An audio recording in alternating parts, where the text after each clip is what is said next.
Ladies and gentlemen, welcome to Ideas of India 2026. Last year, we saw humanity's next frontier.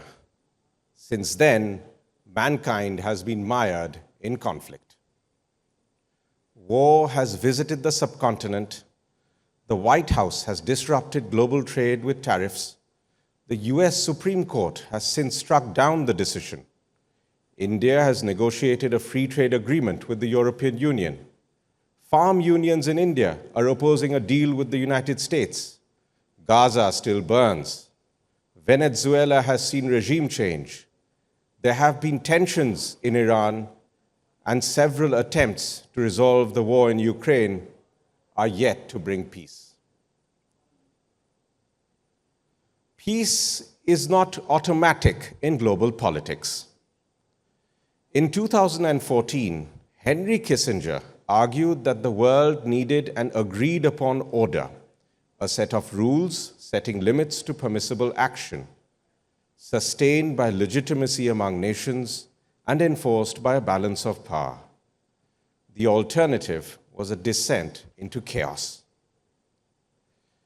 The international system that emerged in Europe from the Peace of Westphalia in 1648 was based on the sovereignty of states, non-interference, and the balance of power.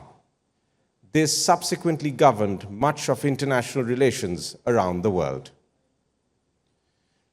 The Westphalian system has been challenged by technological change, a more interconnected world, and the rise of states that had different ideas of order, Kissinger said.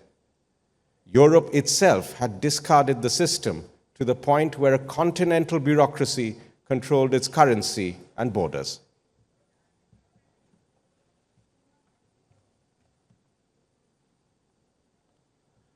Russia remained an enigma to Europe, having started more wars than any other power, but having also prevented dominance of the continent by any single state.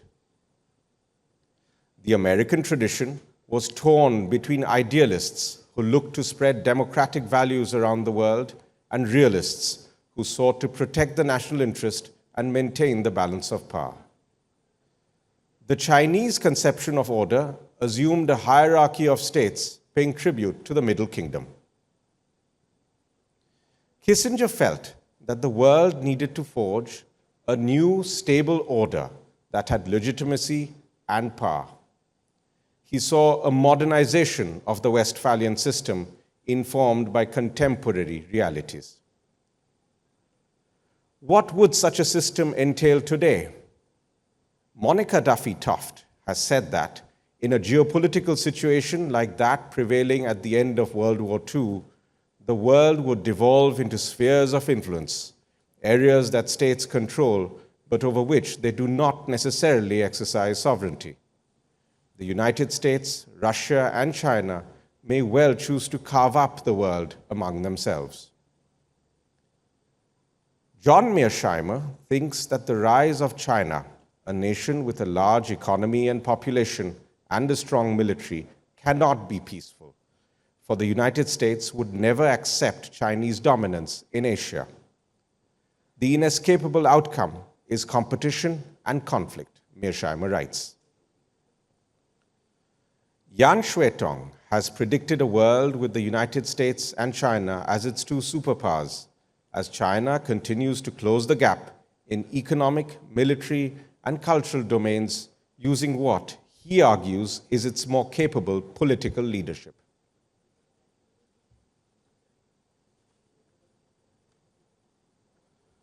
Michael Beckley argues that the world order is stagnant. Expansion in demography, productivity, and territory have reached their limit the world over, the result being that no country is rising fast enough to overturn the global balance. The United States leads productivity growth while increasing its economic output relative to most peers. Amid uncertainty, Indian policymakers have their task cut out. A major ally in the United States seems to turn inward. Neighbors in the subcontinent are restive. A thaw with China belies much ice, and trade deals with the US and the EU would bring about an urgent need for domestic reform. India must focus steadfastly on its national interest. The Prime Minister has defined it to become a developed nation by 2047. No easy task.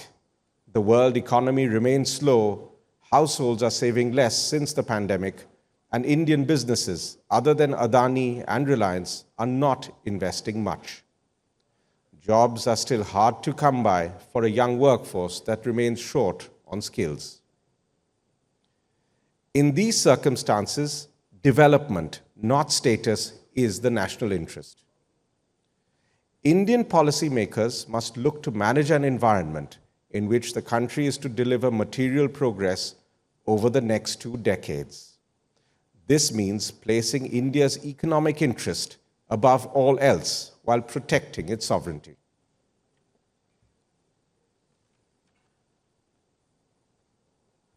Wars are not in India's interest.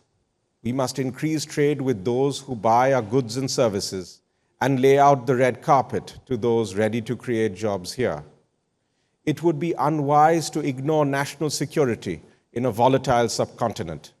So, investment from strategic rivals should be screened in sensitive industries. In all others, instead of the question, "Why are you here?" the government of India should ask, "How can we help you set up?" The trade agreement with the EU is an opportunity to attract capital and know-how and create jobs. As for the deal with the US, India should first let the uncertainty clear in Washington. India must deal with neighboring countries fairly, firmly, calmly. And what of the great powers? We should deal with all and threaten none. As Chinese leaders once told their diplomats, keep a low profile while trying to accomplish something. As the world order transits, India must deliver material progress while protecting its sovereignty. For that, do we really need to be a great power? Thank you.